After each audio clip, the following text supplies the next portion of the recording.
It is time. Welcome back, guys. This is JE Live, and we are going to be previewing the Rams and Buccaneers NFC Divisional playoff game.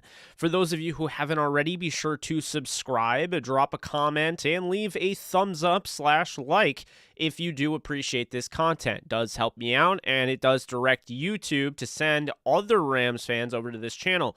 You can also check out any sort of link in the description. I have merchandise in the description. I have a membership if you'd like to sign up. 31 amazing people have already done that. And on top of it, I do have links to anybody that's trying to do content creation, any sort of form. Have links to all sorts of these two lightings here. This monitor that I'm using, this microphone. If you like any of this, the camera, you can always hit those links, as well as join the Discord channel. It is a 24/7 Rams horror MCU, basically a channel that embodies everything that this channel embodies and everything that I'm interested in, and amazing people that you probably talk to all the time on here. So knock yourself out, go join that, and welcome in, folks. Hope everyone is having a great Friday. We did make it. We survived. It is Friday. Thank God it's Friday. It is January 21st, and we have some news.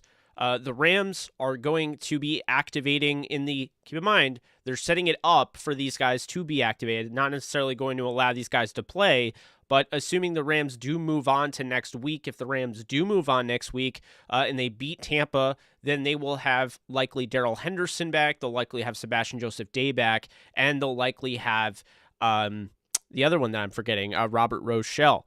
Ernest Jones probably also in that there. There's going to be no Whitworth in this game. Andrew Whitworth suffered an injury, and to be honest with you, this is the right move. I think Joseph Noteboom is 100% ready to take over in that big role. I think he can be the left tackle of the future. So regardless, I think this makes a lot of sense. Whitworth isn't going to help you at 50, 40% strength, so it makes a ton of sense, especially in a winner-take-all game, for him to sit out this one. You don't want him to have prolonged injuries, things like that. So it makes a lot of sense there. But then in addition to that, the Rams will also be without Taylor Rapp once again. So that means Eric Weddle will still have a significant role probably in this defense. Terrell Burgess, huge opportunities for him. The former third-round pick out of Utah in the 2020 draft class, he's going to get an opportunity here. And Nick Scott, who I kind of highlighted this the last stream. Nick Scott has literally played better than any time in his career when he's in the postseason. He was great against, it was the Seattle Seahawks. He had an amazing pass breakup. He was pretty solid against the Packers, and he probably played his best career game, at least in my opinion, against the Cardinals. So interesting stuff there. But Tampa Bay, by the way, just my dad actually tweeted this or texted this to me, so shout out to him. Tampa is 6-3 against teams with a winning record, and the Rams are 3-4. So obviously not the greatest thing there. Initially, kind of held it against them that they didn't beat a lot of great teams. The Rams also have a losing record against winning records. But here's an interesting stat for you: Tom Brady 5-6 against teams in which he is playing in the playoffs against that he's already lost to. So Tom Brady in revenge games is under 500. Here's another one. Matthew Stafford is 4-2 against the Tampa Bay Buccaneers for his career. Here's another one. Tom Brady has not beaten the Rams since he's joined the Buccaneers. So, look, okay, there's also plenty out there, because a team that has beaten Tom Brady in the regular season and a team that has beaten him in the playoffs, those teams have all gone on to the Super Bowl. And they've all won the Super Bowl. The Broncos, the Ravens, they've all won the Super Bowl. So those teams have done that. I believe the Chiefs are also in that mix, if I'm not mistaken. So there's a lot of stuff here. There's a lot of stuff to take in. What's to take in? Here's what we know, okay? Here's what we know. Tom Brady and the Tampa Bay Buccaneers are not going to be at full strength, and neither are the Rams. That's what you can expect when it comes to late season, postseason football. I hate injuries, but when you play 17 regular season games, you play a game in the playoffs, you've now played 18 games, you're likely not going to be fully healthy. No team in the league should be at this point. With Tampa, We don't know whether or not they'll have Leonard Fournette. Okay, we don't know. They might, but we don't know. They have a chance to activate him. Tomorrow is the deadline. We'll see if they do. They will be without Ronald Jones, the other running back, and I believe Brashad Perriman as well. So that's something to keep in mind. So, yes, Ronald Jones and Brashad Perriman are ruled out. Brashad Perriman actually scored the game-winning touchdown against Buffalo earlier in the year in that overtime game. Very exciting game. He did score that touchdown. He's a guy that he's been with Tampa. He's been with the the Jets. He's been all over the place. Perriman. He was with the Lions. Perriman is a deep threat. Perriman is explosive, so they are losing him, and they're down to essentially Mike Evans, who the Rams have actually had some success against. They've done a nice job of holding him in check. I mean, he does score touchdowns. That does happen, but he doesn't go off for 100-plus yards, things like that. I think Ramsey will do a nice job against him. Gronkowski, who the Rams knocked out, actually Jordan Fuller knocked him out of the game, hurt his ribs, and that injury really lasted a while throughout the year. So they'll have him. They'll have, Evans. Apparently, Leonard Fournette posted saying "See you Sunday," so I guess he's going to play.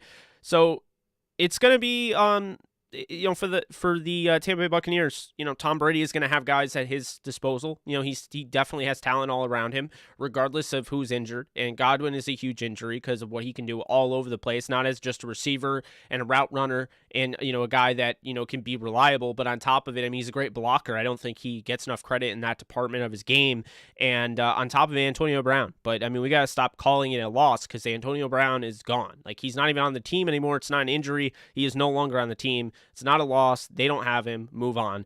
So I got to be better at that. But weapons as included. If Fournette goes, they have Fournette. They also have Keyshawn Vaughn, former third-round pick, I believe, out of Vanderbilt, if I'm not mistaken. Could be mistaken. Let me know in the comments if I am. So you have Keyshawn Vaughn, you have Leonard Fournette, and you have Giovanni Bernard. Bernard is like his James White, just poor man's James White. He hasn't quite been what James White was for that team. And then wide receiver, you have Mike Evans. You have Tyler Johnson, former 5th or 6th round pick, I believe, out of Minnesota. I could be mistaken on that. Might be off with the colleges, so apologize for that in advance. So you have Tyler Johnson, you have Mike Evans, you have Scotty Miller. You have those guys, of course, Cyril Grayson, who's kind of stepped up down the stretch. So they have receivers, they have receiving weapons. You have Gronkowski, you have Brate, you have O.J. Howard. Their offensive line's really good, but there's 2 guys that are hurt, and I do expect them to play. They're questionable, but I don't think they're going to be 100%. I do think that is going to play into the Rams being able to dominate the trenches. I really do expect the Rams to win this trench warfare battle, so to speak. You have Ryan Jensen, who's one of the meanest centers in the league. With all due respect, he is great. And he's one of the meanest centers in the league, and that's what you want to see out of a center. I don't expect him to be 100%, and that's going to be the guy that's going up against Aaron Donald. So I think Donald will push him around a little bit. And then you have Tristan Wirfs, who, Tristan Wirfs is not 100%. We saw him come back into the game against the Eagles. He looked dreadful. So if he's not able to put weight on that leg and be able to basically work in his pass sets and just have that type of have that type of success he had, because he is the best right tackle when healthy, then it's not going to matter that he's out there. If anything, it'll actually hurt them. And so, that's something to consider there. And I guess, Maurice, you're saying Terrell Lewis knocked Gronk out. Okay, so sorry I got that wrong. Anyway, so you have that. You have the injuries there. There was a big issue. Okay, Jason Pierre-Paul didn't play the last time, and you didn't have Sean Murphy bunting and things like that. But, I'm not really too worried about that. I think, the Rams right now, they don't have Robert Woods. They don't have Sebastian Joseph Day. They don't have Taylor Rapp. They don't have Jordan Fuller. They don't have Darrell Henderson. They don't have Whitworth. So they're both teams have injuries.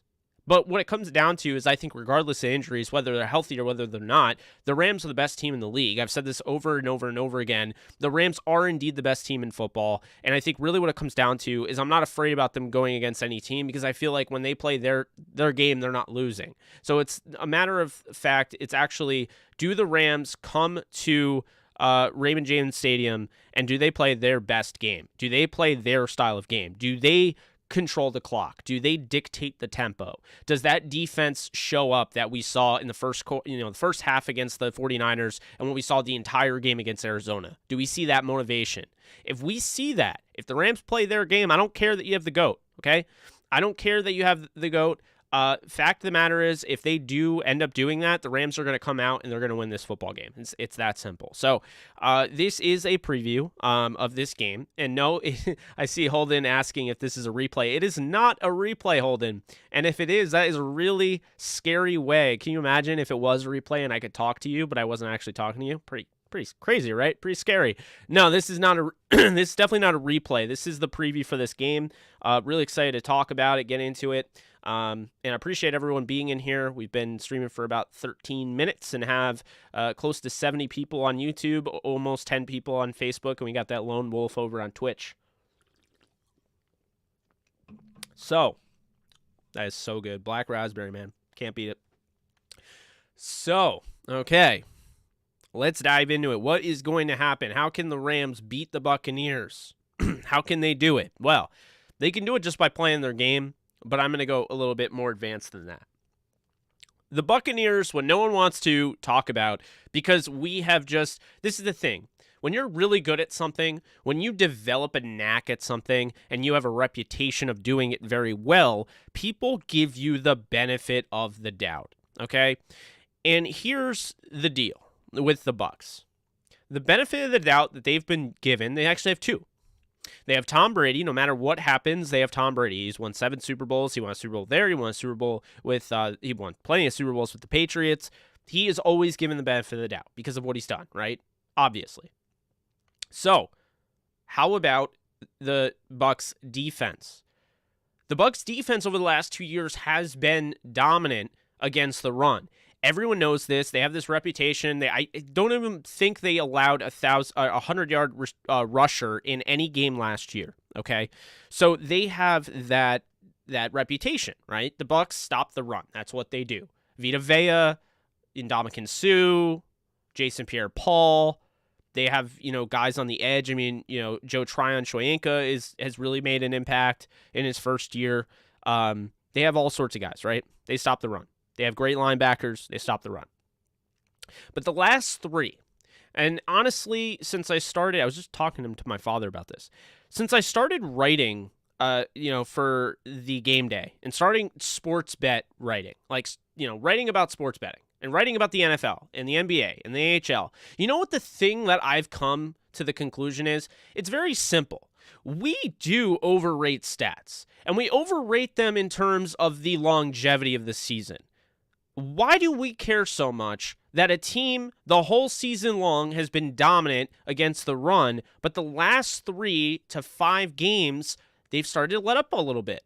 They're averaging 5.1 yards per carry. Why do they get the benefit of the doubt? See, I feel like we as fans and analysts and things like that, we do that all the time. Okay? We do it all the time. Whether we realize it or not. We do it all the time. Oh, well, they have the most interceptions on the season. Okay, what have you done for me lately? Really? What have you done for me lately? We learned this. Didn't we just learn this, folks? Didn't we just learn this last week with the Dallas Cowboys? They have the number 1 defense. They have the number 1 offense. They're the best team. They have the number 1 DVOA. And they're sitting at home on their couch, and they will not be participating in the NFL playoffs moving forward. They will have as much of a hand on the NFL playoffs. They will mean as much to the NFL playoffs as Jerome Boger's crew did when they got kicked out after their bad first game of the weekend. So that's the thing. Okay? That's the thing. So instead of saying there's no way Cam Akers is going to be able to run the football, there's no way it's going to be able to happen. None of it. It's not going to happen. Cam Akers cannot run the football against this Tampa Bay defense. Instead of thinking that, instead of just being, well, Vita Vea is there, so that doesn't matter. Or the Rams. If you're thinking about with the Rams, I mean, Fournette has a game this season. He had 4 touchdowns in. I mean, if you are thinking about that, just always do this. When we're in the playoffs, we're dealing with clean slates. We're dealing with, new narratives and things like that, different records. I mean, Aaron Rodgers still hasn't beaten the 49ers in the playoffs. As crazy as it sounds, you still have to account for that. We're dealing with all sorts of those things, right? But it should be, what have you done for me lately? And that's the thing. So what have you done for me lately, Buccaneers? If I were to bet on you, if you had to hold a team under 5 yards per carry, I wouldn't be betting on you right now as a total, because they didn't do it well against the Eagles, and they haven't done it well the last 3 games that they've played. And look at who they've played against. So my thing is that we're not really realizing that, no, this team is not as dominant against the run as they were earlier in the year and they were last year. For whatever reason, they're not as dominant. Do you know why it hasn't mattered? Not just because of the lower teams that they've played down the stretch. You know what it is? The reason it hasn't mattered? It's because the Bucs have beaten these teams and they've put them in position where they're getting blown out. The Eagles weren't in position to run the football, but they gave one carry to Boston Scott and he housed it. So you can run on this defense. And the Rams have already proven that they can win without Akers. And now that you have Akers, and let's be honest here, that first game against the 49ers wasn't Akers' first game. Akers barely played in that game. That was just a little bit of a warm-up. His first real game was against the Cardinals, and that offense was nowhere near as what it could be when you get Akers into a full practice. Akers barely practiced with the team, and he looked that good. He is the X factor. No matter what anyone says, don't let anyone tell you otherwise. Akers is the thing that can take this team to the next level. The way he's playing. It doesn't just fall on Matthew Stafford's shoulders. It doesn't just fall on Cooper Kupp. It doesn't just fall on OBJ. It doesn't just fall on the offensive line. It doesn't just fall on the defense. Cam Akers is that X factor. Because if your defense can't stop Tom Brady, you still have Cam Akers. And you can still continue to try to score and go back and forth with them. The thing that killed Matthew Stafford, and what almost makes Matthew Stafford even more incredible, we never talk about this. Matthew Stafford had 41 touchdowns this season. We always talk about the 17 interceptions. We don't talk about the fact that he had 41 touchdowns despite the fact that one of his top receivers decided to quit the team halfway through the year in Deshaun Jackson, or, Robert Woods got hurt, or that Odell takes over and he basically doesn't know the offense and they just throw him in and they're just like, all right, make it work. We don't talk about the fact that they were 24th in the league in rushing, so basically teams knew that they were throwing, and it made it easier for teams to telegraph Matthew Stafford's passes. We don't talk about the fact that he didn't really have much of a receiving game out of the backfield, especially when Darrell Henderson didn't play. There was no chance they were going to get production out of the backfield as a receiver. Sony Michel was below average. Sony Michel had a bunch of not fumbles, he had a bunch of drops. He did have a fumble, by the way, but that's not the point. The point is we don't add enough context to when we need to, and that's the thing with Stafford, is that it's been incredible what he's done without having a true running game, without having a true dual threat running game, where you could also, a running back could also run it, could also receive it. We saw against the Giants, they had no answer to that offense, and we saw Tay Crowder running for his life like I predicted in our preview, Rams-Giants preview.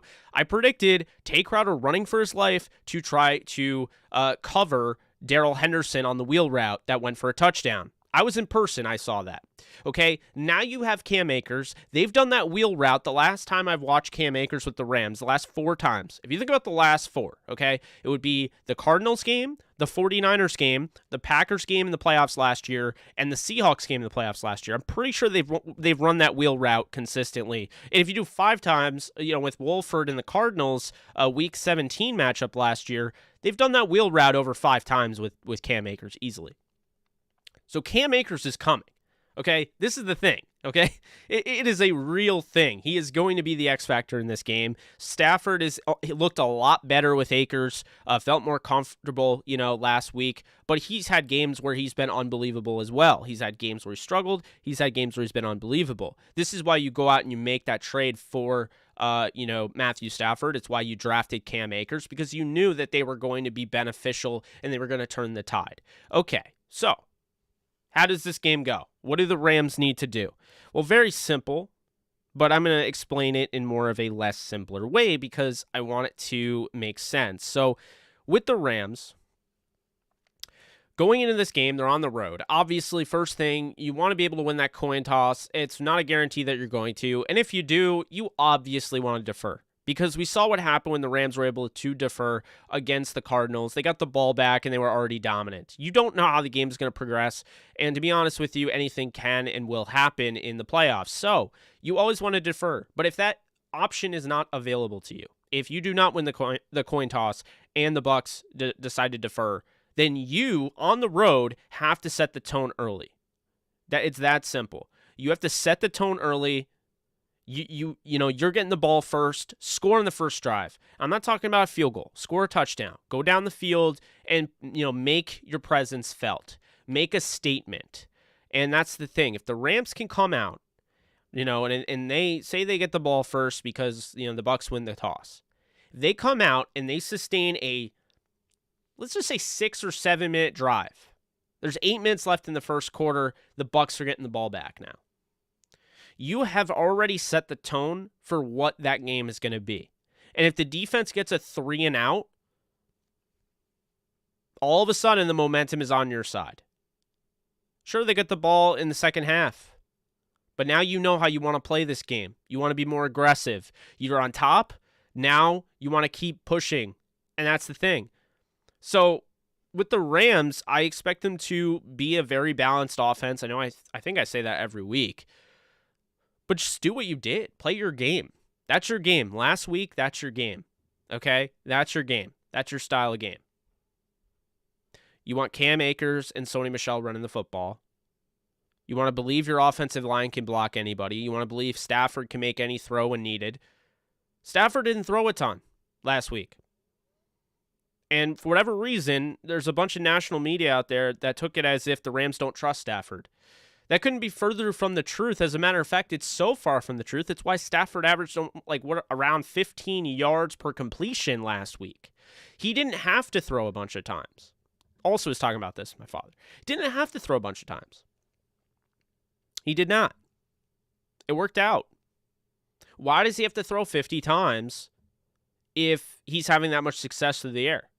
He had 3 touchdowns. It's always, the goalposts are always going to move when it comes to him, so I've just learned to face that. But what we just saw out of Stafford and this Rams offense, it could be so much better, and yet it doesn't need to be to win football games. If that team plays the way they did last week against the Cardinals, if they play like that this weekend, they're winning this game. They've hit Tom Brady. They've gotten to Tom Brady. They've forced interceptions. They can beat Tom Brady. They can. There's not this magical aura that because he's the GOAT that you can't beat him. You can beat him. People thought that about Peyton Manning and that Broncos team. Von Miller was a big reason why that they were proved wrong.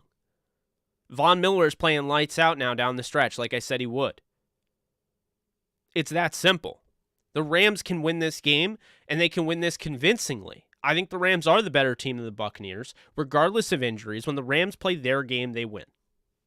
That's simple. Now, with the defense, what do? Do you rush? Do you blitz Tom Brady? No, you don't blitz Tom Brady. Tom Brady's very intelligent. Tom Brady makes quick decisions.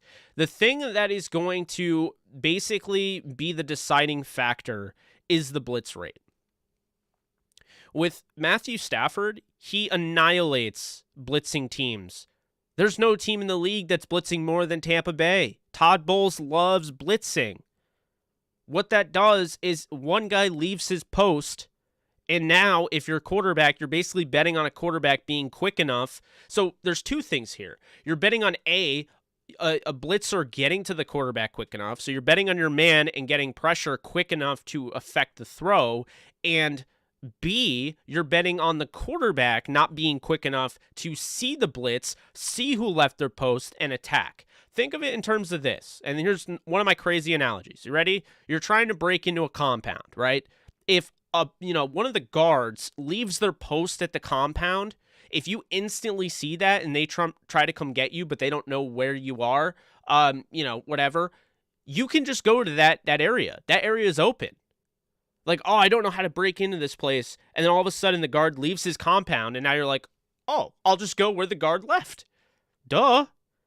And that's the thing. This is why Matthew Stafford not constantly just staring down his receivers like Jared Goff did with Cooper Kupp. This is why it works out for him. And it works out even more because he has the Mahomes and Aaron Rodgers where he can literally be like, I mean, he could make you pay. He can do those no-look passes. He doesn't have to, but he can. And that's the thing. So if you blitz Stafford, he will annihilate you. He wants you to blitz him. That's when he's comfortable. He doesn't have to make reads as quickly, and he can already make reads quick enough. But when you make it that easy on him, that's what happens. The same can be said for Tom Brady, though. If you blitz Tom Brady, he will pick you apart. If you play that zone, the soft shell zone coverage, he's going to pick you apart. The Rams have to be careful with how much zone that they play with Tom Brady. He will pick you apart. He's very intelligent. He has the fastest, the quickest release in the game. The easy way to beat the Rams defense over the head is the way Tampa did last week against the Eagles to start the game. And when they realized that the Eagles are actually going to stand a chance in regards to their defense, their offense not so much, but their defense, when the defense started to really make some plays, all of a sudden they're like, okay, Tom, you're going to have to dink and dunk your way to victory here. And that's the thing, because once you're doing that, it extends drives, it extends time, it kills time, and on top of it, what it's doing is it's tiring out the defense, and it's just keeping your offense on the field and keeping the other playmaker on the other sidelines off the field. We talked about this yesterday in the breakdown of all the games in the playoffs. If the 49ers are smart, they're going to keep doing what they do, dinking and dunking with Jimmy Garoppolo and running the ball with Elijah Mitchell and Deebo Samuel. Because the way you beat Aaron Rodgers is keep him on the other sideline. The way you beat Tom Brady is keep him on the other sideline. The way you beat Matthew Stafford is you keep him on the other sideline. That's how you do it. That is how you do it. The 49ers kept Matthew Stafford on the other sideline the entire third quarter besides the last 2 minutes of the third quarter in Week 18. That is the recipe for success. So the Rams, I don't expect them to necessarily go all out with the big time, 2-minute drives, 3-minute drives, explosive plays. I think they'll have explosive plays if they need it. But I'll tell you right now, don't be surprised if the Rams decide to make this one ugly. If they decide, hey, you know what? We just want to win this football game. It's not even about the score. If Sean McVay truly realizes, look, defense is playing all right. They're not giving us the same performance they gave us last week against the Cardinals. This offense needs to take a step back. Needs to stop focusing on the big play, putting more high variance opportunity for teams to actually pick those plays off and, force turnovers. Instead, dinking and dunking, running the ball with Cam Akers and Sony Michel and making them stop, making them tackle. That's really what it is. When you're dinking and dunking, teams have to tackle those players. It's not as simple as that. And when you have guys like Cooper Kupp, you can dink and dunk because Cooper Kupp can break those tackles and take them for another 20 yards. He's incredible of it. But, man. Yeah, Tom is fine dinking and dunking. Mahomes doesn't like it, but he did it actually a lot against the Steelers, to be honest with you. So this is the thing. Rams are going to win this game 31-20. I think the Rams are the better team. I've said that all year. I think the Rams feel like they have something to prove. I mean, sure, the Buccaneers can take on that whole, we're still here thing. Let's talk about that for a second, just real quick. With the Patriots we're still here thing. Was that the most ridiculous thing of all time?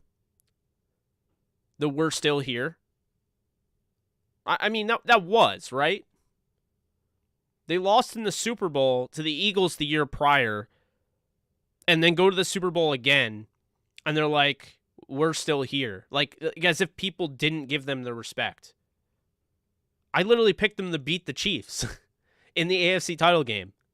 Like I will never understand that for as long as I live, but most most of those narratives, most of those weird sayings and stuff that associate with Tom Brady, I'll never get anyway. But yeah, that "we're still here" thing was weird. But this is the thing, okay? If Tampa wants to, make that their mantra, "we're still here," whatever, fine. But the Rams are going to win this football game 31-20. I understand how it normally looks. Ooh, it's not good to, play a team that you already beat in the regular season. This team won with Jared Goff. This team won with Matthew Stafford. Now this team just has to win on the road, which they did win with Jared Goff. I just look at it like this. Tom Brady with the Patriots didn't even play well the last time against McVay. If you remember, Tom Brady didn't really play well enough to win that Super Bowl. He dinked and dunked, and the defense bailed him out, and Jared Goff played like crap. That's what happened. Jared Goff beat him head-to-head the next time with the Bucs, and Matthew Stafford dominated him. Pretty much won 34-17, but they had a garbage time touchdown to make it look nice, so 34-24. And the Rams, I mean, they had their little bit of they had their moment, They went on a run, and then they lost 3 straight, and then people lost faith in them. It's the only reason why anybody is picking against them right now, but it just feels like the whole year since they got Stafford, we've heard, just because either A, you love Jared Goff, B, you didn't like the way it was handled, or C, you never liked the Rams to begin with, or even D, you're tired of this dream team, you're tired of this stacking, you're tired of F them picks. You have automatically decided that you don't like the Rams, you don't like Matthew Stafford, and you don't want them to do well. So everything you say from now on is going to be biased in a sense based on that. The reason that I picked the Rams, and I normally don't pick the Rams to win the Super Bowl, but the reason I picked them this year because I truly believe with Jared Goff, they were a Super Bowl caliber team. With Stafford, they're a Super Bowl favorite because they have everything that they had with Goff, but now they have Stafford. Now you can make those throws. If you get into a pickle, if you're down by 2-possession game, I trust Stafford. I trust the guy that leads all quarterbacks in fourth quarter comebacks over the last 10 years. I trust the quarterback that is first in the league in second half passer rating. I trust the quarterback that has 11 touchdowns and 0 interceptions in the fourth quarter.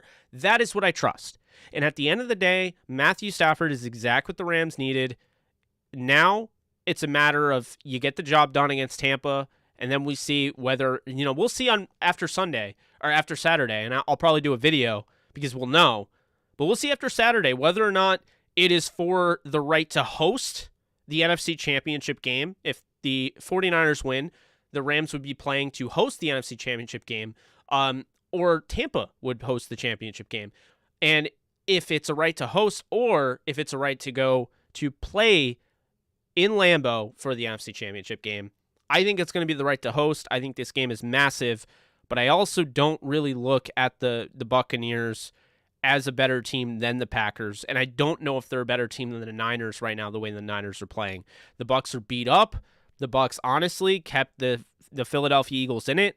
If they do that with the Rams, they get ahead early on and they keep the Rams in it, the Rams can come back. We've learned that. Matthew Stafford is used to being in high-pressure situations. Doesn't matter on the road. The Rams are 7-2 on the road. They're actually a better road team than home team. I think they get the dub. 31-20, Rams advance the NFC Championship to play what I will believe is the San Francisco 49ers. Yes, I know, crazy, but I have the NFC West matchup of the year to decide who goes to the Super Bowl. So that is my preview on that. I think, Tom Brady could be in for a solid game, statistical, output-wise, but, I mean, he had a great game statistics-wise last time they played. So I'm not too worried. I mean, I think the Rams can beat anybody in any given situation at any given time. I think they've proven that. And let's not forget, they came back from 25 down, and they probably would have beaten the Bills last year. They scored 28 unanswered last year against the Bills in Buffalo with Jared Goff. I don't know. With Sean McVay, I never feel like the Rams are out of it. And, this feels like one of those games where if they win this game and now all of a sudden there's no excuses. They have knocked off the defending champions and it's time to go claim that title. That's how I look at it. They beat the Cardinals. Personally, felt like that was a game. There's no more excuses, but there's people that are now using the narrative that they didn't use before when it benefited the Cardinals. Now they're using the narrative, well, they've never been in the playoffs before, and they need to play against a real team. They're going to keep moving the goalposts until the Rams win the Super Bowl. We all know that. So I'm not too worried, but that's what I have to say about that. I do have some super chat comments. I appreciate you guys donating. Ascending Keys Beats, thank you so much for donating. Thanks for what you do, brother. Go Rams. Absolutely. Thank you so much for being here. Because of people like you supporting me, I'm able to do what I do. I'm able to do it in a grander scale.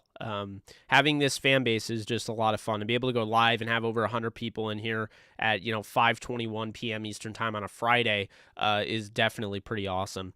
Mark has 2. Appreciate you donating, Mark. I hope we win, but reassure me that Noteboom will be steady and Brian Allen won't mess this up. Tell me Stafford will step up.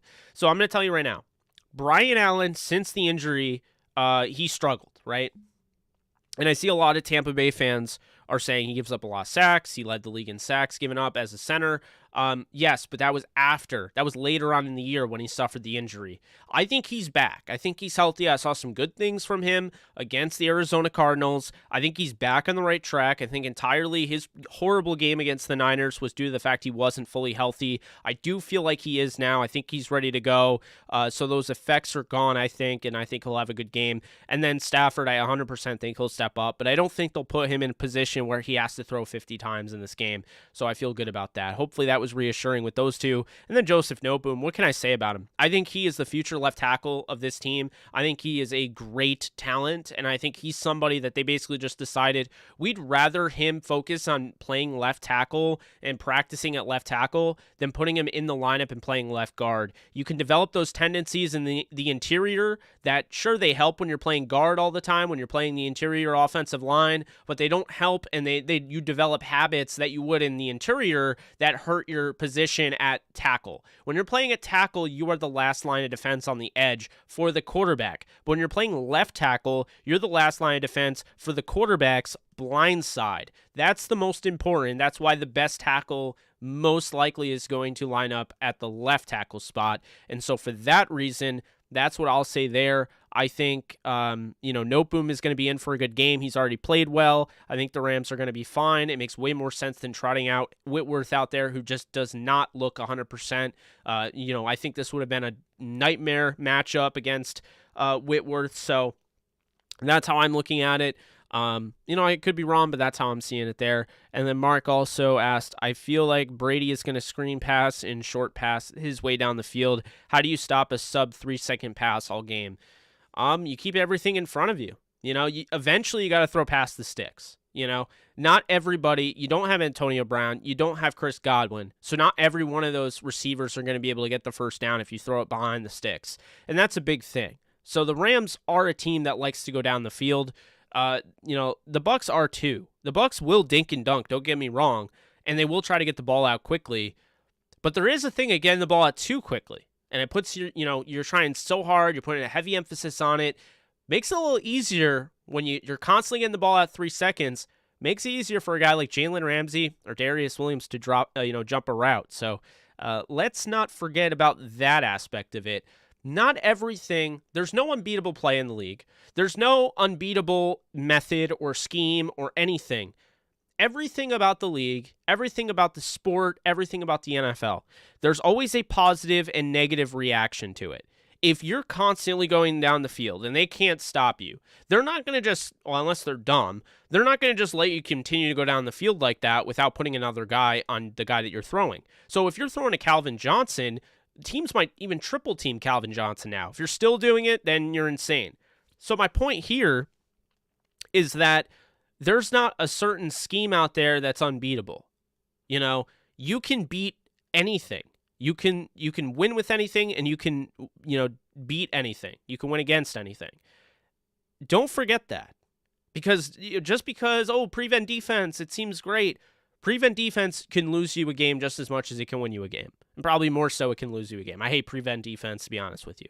Just like, in Madden. Everyone just likes to run engage 8. Ooh, I like putting 8 in the box. Yeah, that's great, but what's going to happen when I throw over your head?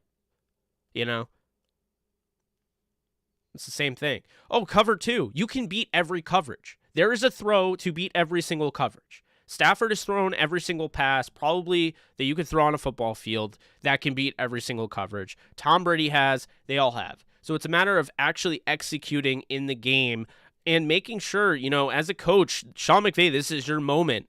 You've done a great job against Arians. Now you have to do it again. You get it done. You're 2-0 against him since he's gone to the Bucs. Do it again. So that's my thoughts on that. Yeah, with Calvin Johnson, a triple team is still a match. 10-yard cushion. Yeah, don't have a 10-yard cushion. Exactly. If you play up in their grill, that's what you play up in their grill, and they're trying to constantly hit you with those, quick slants and things like that. You'll have guys in position to make a play.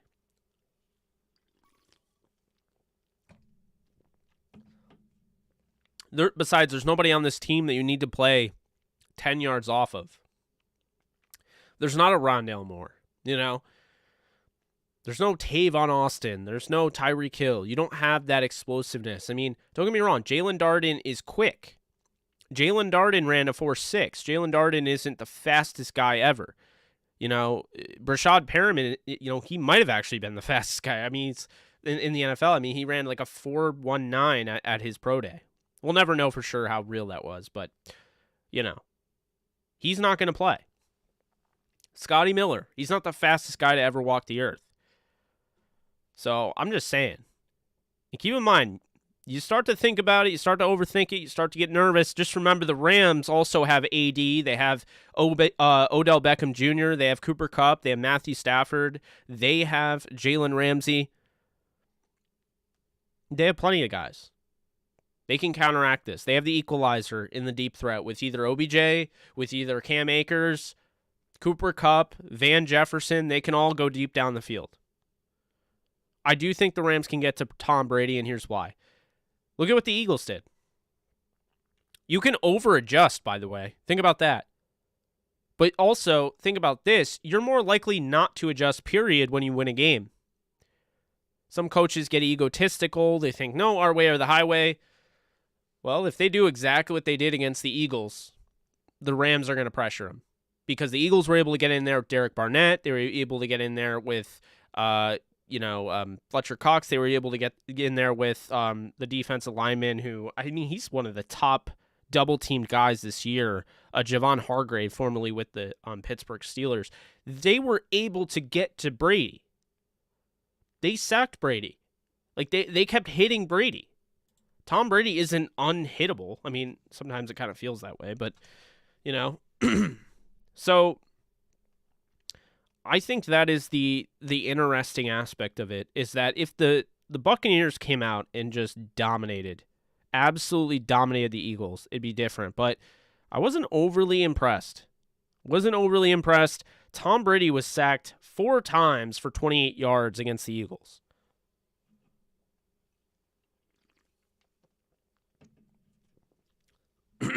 Jalen Hurts was sacked twice. And I think both of those were honestly on him. And the Patriots knew what they were doing because they played down, so they knew that they were throwing the ball. But, yeah, I mean, you had Alex Singleton had a sack. You had a half sack for Derek Barnett and 1.5 sacks for Ryan Kerrigan. You had Javon Hargrave get a sack. Let's see. They hit the quarterback 6 times, 2 for Kerrigan, 2 for Hargrave, 1 for Barnett, 1 for Alex Singleton. The Buccaneers had 10 quarterback hits on Jalen Hurts, 2 by Anthony Nelson, 2 by Raheem Nunez-Roches, 1 by Jason Pierre-Paul, 3 by Devin White, 2 by Antoine Winfield Jr. A little bit different when your guy's constantly running out of the pocket. No, right now I feel pretty good. I know the Bucs are 7-1 at home. I get that. Rams are also 7-2 on the road. Something's got to give, so I'll take the Rams. And I do believe Hurts did lose them the game. And I do think that penalty that they called on Derek Barnett was absolutely insane and did lead to some points for the Bucs. So they had a chance in that game. Any other team probably could have come back and won that game. The Eagles were not that team. So that's that, folks. I hope you guys enjoyed this little preview that I did.